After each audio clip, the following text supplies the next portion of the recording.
시청자 여러분 안녕하십니까? 이슈 점검 시간으로 돌아왔습니다.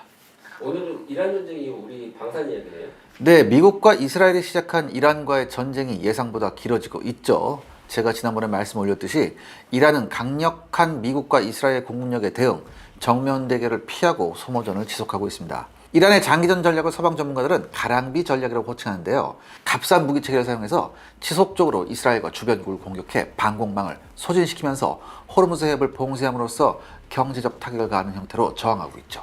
이란이 미국에 굴복하지 않을 가능성이 높아지자 트럼프 대통령은 일방적으로 전쟁 승리를 선언하고 도망갈 준비를 하고 있고요.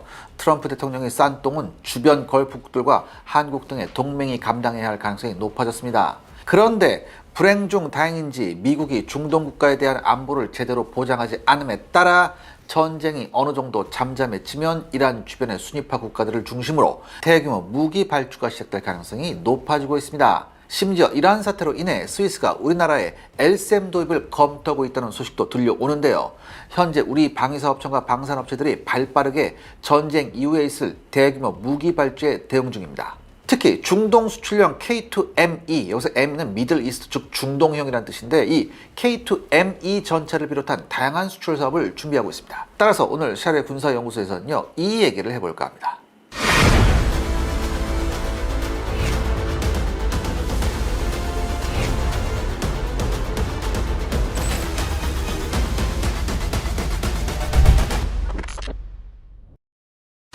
중동형 K2 전차가 있다고요? 변화하는 시장에 가장 먼저 대응한 것이 바로 현대로템입니다. 지난 3월 26일 창원 공장에서 중동형 K2 전차 K2ME 출하식을 열었고요. 중동형 K2 전차 플랫폼 실무를 선보였죠. 해외 국가가 정식으로 K2ME 전차를 발주하지 않았음에도 현대로템의 K2ME 개발이 가능했던 배경에는 새로운 수출 지원법과 함께 해외 수출 덕분에 빵빵해진 곡간이 있었습니다. 얼마 전까지 국내 방위산업체는요, 우리 군 혹은 해외 국가가 정식으로 무기를 발주하기 이전까지는 업체 독자적으로 완성형 무기를 개발 및 보유할 수 없었습니다. 그 이유는 아주 간단한데요. 무기 자체가 엄격한 관리가 필요한 위험물이기 때문이었습니다. 그런데요, 지난 2025년 7월 방위사업청장의 승인이 있으면 방위산업체도 연구개발이나 홍보 목적으로 방산물자를 자체 생산하거나 보유할 수 있다는 방위사업법 개정안이 국회를 통과하면서 업체 독자적인 무기 개발이 가능해졌습니다. 중동형 K2ME 전차는 고온 사막 지형에 대응하면서 핵심 파워팩을 국산화함으로써 중동 수출을 가로막았던 장벽을 돌파한 무기체계에 해당이 됩니다. 추가에 얼마 전 4월 1일 현대로템이 수출형 개척 전차를 공개했습니다. 그래서 이것도 한번 알아봐야겠습니다. 아무튼 이날 행사에서는 국회와 방위사업청, 국기연 외에 중동 국가의 무관 등이 참여했고요. 당시 행사용 기념사진의 중앙을 차지한 군복 차림의 인물이 바로 이라크 무관이었습니다. K2ME 전차가 노리는 최초의 시장이 어딘지를 여실히 보여주는 증거이기도 하죠. 현대로템이 중동 수출형 K2 전차 개발을 시작한 것은요, 2020년대 초반입니다. 첫 목표는 오만의 차기 전차 사업에 대응하는 것이었죠. 오만은 옆나라인 예멘에서 전쟁이 끊이질 않자 우리나라의 K2 흑표 전차와 튀르키예의 알타이 전차를 후보로 선정해서 2021년에 사막 테스트를 진행한 바 있었는데요. 당시 현대로템은 오만에서의 테스트에 대응, 긴급히 에어컨을 추가하고 공기 흡입기용 필터를 강화한 사막형 K2 전차를 개발했고 테스트 당시에 튀르키예 알타이를 능가하는 기동성을 보여준 바 있었습니다. 그럼에도 현대로템은 급조한 사막형 K2 전차로는 중동 지역 수요에 제대로 대응하지 못한다고 판단했고요. 이때부터 본격적으로 사막형 K2 전차 개발 사업을 시작합니다. 개선점은 무엇이었나요? 현대로템은 방위사업청의 수출용 무기 개조 개발 지원 자금을 활용해서 최대 50도까지 상승하는 사막 기온을 견딜 수 있는 전차용 전자장비를 개발하면서 다양한 K2ME 모델을 설계했습니다. 초창기에 공개된 K2ME 모델은요, 현재보다 한 쌍 많은 7개의 로드 휠을 갖춘 전투 차량으로서 63에서 65톤급 모델이었습니다. 하지만 현재 등장한 모델은요, 6개의 로드 휠을 갖춘 전투 중량 61톤급 모델이에요. K2ME의 초기 중량이 65톤이었던 이유는 중동 시장에 널리 퍼진 9K 135 코넷이나 토우2A와 같은 대형 대전차 미사일의 측면 공격에 대응하려면 이 정도의 전투 중량이 필요했기 때문입니다. 하지만 러시아 우크라이나 전쟁을 통해서 대구경 대전차 미사일을 장갑만으로 방어하는 것이 현실적으로 불가능하다는 점이 확인됐고요. 그 대신 하드킬 능동방어 시스템이 기본 방어 체계로 탑재되고 있죠. 대표적으로 폴란드 수출을 위해 개발된 K2PL 전차가 전투 중량을 61톤으로 제한하면서 하드킬 능동방어 시스템을 표준 방어 체계로 사용하고 있습니다. 현대로템은 신형 K2ME 전차를 위해서 5개의 성능 개선용 부품을 선보였습니다. 구체적으로 냉각 하우징, 파워팩 방열기, 포탑 보조 냉방장치, 유압 유냉각 장치, 그리고 유연 소재 연료 탱크를 사용한다고 발표했습니다. 먼저 K2ME의 엔진실에는요, 섭씨 50도까지 올라가는 사막 기온에 대응해서 냉각 능력이 크게 향상된 냉각 하우징 구조물이 장착되었고요.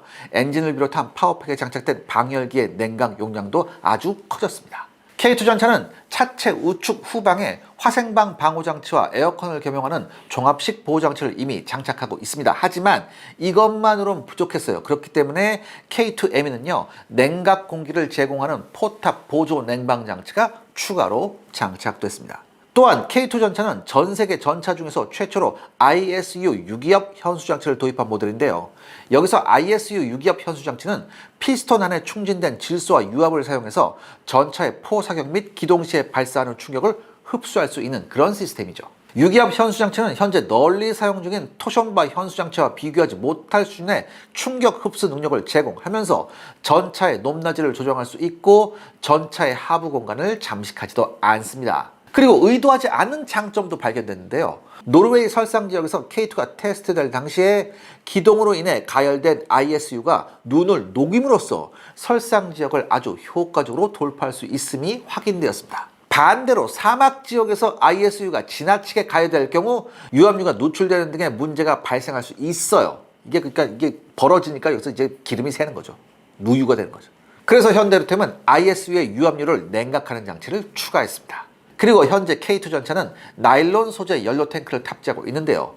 이와 비교해 K2PL이나 K2ME 전차부터는 열에 강한 NBR, 이게 니트릴 부타다인 러버라고 하는데요. 이 NBR 계열의 고무를 사용하는 유연 소재 연료 탱크를 사용하고 있습니다. 이 유연 소재 연료 탱크는요, 나일론 연료 탱크보다 가볍고요, 구조가 유연해서요, 전차의 연료 탱크 구역을 보다 잘 활용할 수 있게 됨에 따라 연료 탑재 용량이 증가함은 물론 연료의 유동으로 인해 발생하는 소음도 크게 감소하게 됐습니다.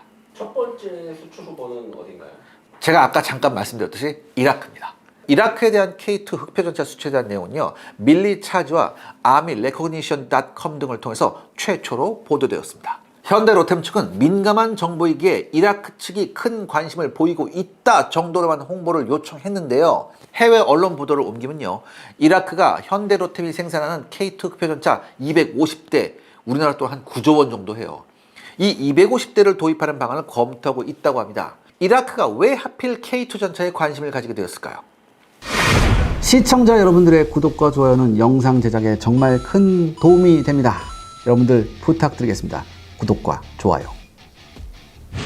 이라크는 현재 미국이 지원한 M1A1 에이브람스 전차 140여 대와 러시아산 T-90S 전차 73대, 그리고 과거부터 운용 중이던 T-72 전차와 T-55 전차를 합쳐서 약 170여 대를 보유하고 있습니다. 당연히 국적과 세대가 다른 다양한 전차의 운용은요, 군수 보급과 훈련 면에서 수많은 문제점을 야기했고요, 수량도 부족한 상황입니다. 먼저 M1A1 전차의 경우 이라크군이 IS와의 전투에서 이걸 투입했습니다. 그런데요, 이란 혹은 러시아제 대구경 대전차 미사일로 인해서 60여 대가 손실되거나 파손된 것으로 알려져 있습니다. 또한 이라크 정부가 미국과의 협의 없이 M1A1 전차를 이란과 가까운 무장 조직에 대여했다는 사실이 발각되면서 현재 미국 정부는 M1A1 전차에 대한 군수 지원을 중단한 상태입니다. 그렇기 때문에 시간이 갈수록 이 이라크군의 M1A1의 가동률이 하락하고 있습니다. 또한 이라크 정부는 신형 전차를 확보하고자 러시아와 접촉해서 T-90S 전차 70세대를 직도입하면서 이라크 국내에서의 면허 생산을 통해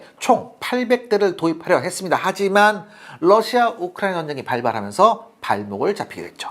이라크군은 IS와의 전투를 겪으면서 수많은 전차를 상실한 바 있었어요. 그렇기 때문에 방어력이 우수한 최신 3세대 전차를 도입하길 원하고 있지만 여러 정치적 상황이 전차 도입을 방해하고 있습니다. 그러니까 여러분들, 이라크 입장에서 골치 아픈 건요, 미국제 전차는 말도 안 되고 독일은 중동 분쟁 지역에 대한 무기 수출을 금지하고 있습니다. 또한 중동 지역에서 유일하게 3세대 전차인 알타이 전차를 생산 중인 튀르키예와 국경을 맞대고 있어요. 그렇기 때문에 사실 튀르키예와 사사건건 충돌하고 있습니다. 그런데요, 이런 이라크의 암울한 상황을 반전시킨 것이 바로 우리나라 대한민국의 K2 전차용 파워팩 개발이었습니다. 우리가 K2 전차용 파워팩 개발에 성공함으로써 독일로부터 파워팩 의존을 탈피했죠. 그래서 이라크 정부는 곧바로 K2 흑표 전차에 큰 관심을 표명했고요. 현재 현대로템과 여러 협상을 진행하고 있지만 당연히 협상 내용은 노코멘트에 해당합니다. 그런데요, 좋은 소식을 기대해봐도 좋을 것 같습니다. 조금 전에 수출용 개척 전차도 있다고 했거든요. 현대로템은 이번 이순신 방산 전시를 통해서 수출형 개척 전차 모형을 공개했습니다. 수출형 개척 전차는 폴란드군의 발주에 따라 개발 중인 모델인데요. K2PL 전차 차대를 기반으로 K600 장애물 개척 전차로 개발된 지뢰 제거 쟁기, 자기 기뢰 무능화 장치, 그리고 작업용 다목적 팔 등을 장착한 모델입니다. 그리고 수출용 개척 전차만의 추가 장비로 차체 후방에 4연장 미클릿 지뢰 제거 폭약 컨테이너가 올려져 있고요. 러시아 우크라이나 전쟁 경험을 반영해서 드론 제모 장치, 하드켈 능동 방어 시스템, 그리고 12.7mm RCWS 장비가 탑재되어 있습니다. 현대로템 관계자는 2029년까지 개발을 완료할 계획이라고 설명해 줬고요. 전투 중량 55톤급을 사용해 전차급 중방어력을 가지고 있다고 설명해 줬습니다. 현대로템은 폴란드군의 주문에 따라 장애물 개척 전차 외에 K2ARV 군안전차 그리고 K2AVLB 교량전차를 일괄적으로 개발하고 있습니다. 기존 K1 전차의 계열 차량이 영국이나 독일제 장비를 도입해 수출에 제약이 가해지는 것과 비교해서 현대로템이 개발 중인 지원 차량들은 핵심 장비를 모두 국산화함으로써 수출 제약이 없도록 개발할 예정입니다. 그럼 앞으로 중동 수출이 늘어날까요?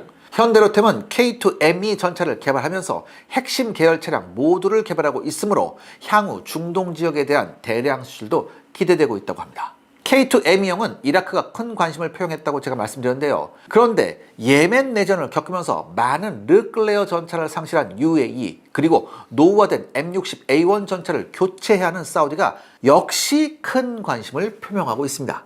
한때 사우디는요, M60A1 전차 교체를 위해서 무려 1000대의 레오파드2를 발주한 세례가 있었고요. 사우디가 선택한다면 말 그대로 대박이 날 수 있습니다. 그럼 중동 시장에서 K2ME와 경쟁할 수 있는 상대는 누가 있을까요? 가장 먼저 거론되는 경쟁자는 바로 튀르키예의 알타이 전차입니다. 널리 알려졌듯 우리나라의 국방과학연구소와 현대로템은요, 약 4천억 원의 기술료를 받고 알타이 전차 개발에 필요한 핵심 기술을 전수한 물론 시제품 개발에도 참여한 바 있습니다. 하지만 독일이 알타이 전차용 유럽 파워팩 수출을 금지함에 따라 양산이 중단되었었죠. 그러다가 우리나라에서 K2 전차용 DV27K 엔진과 EST15K 변속기를 수출한 덕분에 2025년부터 생산을 재개할 수 있게 됐습니다. 튀르키예 알타이 덕분에 DV27K 엔진 개발을 한 현대인프라코어는 1102억 원의 매출을, EST15K 변속기를 개발한 S&T 다이나믹스는 2억 유로 약 2,790억 원 상당의 수익을 올린 바 있습니다. 현재 튀르키예는 2028년까지 독자형 바2 엔진을 완성할 계획이라고 밝혔지만 현대인프라코어 관계자는 개발 완료 시기가 계속 미뤄지고 있고 워낙 튀르키예의 중공업 인프라가 부족해서 제 시기에 완성하지 못할 것으로 보고 있었습니다. 사실 튀르키예도 자신도 그럴 가능성이 높다고 판단했는지 옵션 계약을 통해 엔진 개발에 실패할 경우 2028년부터 2030년까지 추가로 2029억 원 규모의 DV27K 엔진을 구매한다는 조항을 남겨놨습니다.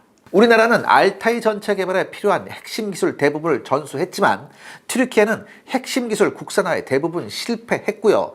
현대로템이 알타이 전차 생산에 필요한 1,741억 원 규모의 부품 공급 계약을 체결한 바 있습니다. 또한 우리는 튀르키예의 전차용 복합장갑 핵심 기술도 모두 넘겼어요. 하지만 이 역시 튀르키예는 국산화에 실패했습니다. 따라서 알타이 전차에는 국내 삼양컴텍이 개발한 탄화규소 SIC라고 하죠. 이 탄화규소 세라믹을 사용하고 있습니다. 국내 관계자들은 우리가 마음 먹으면 얼마든지 알타이 전차의 생산을 중단시킬 수 있지만 현실적으로 부품 수출을 막을 수는 없다고 합니다. 대신에 해외 국가의 K2 전차를 홍보할 시에 알타이에 사용되는 핵심 부품 모두를 한국에서 공급할 수 있음을 설명함으로써 우리의 우수한 기술력을 반증하는 자료로 활용할 수 있다고 합니다. 그런데요, 중동에서 전차만 기대를 받고 있을까요? 천국 얘기가 많이 나오지만 진짜 중동이 군침을 흘리는 무기는 따로 있었습니다.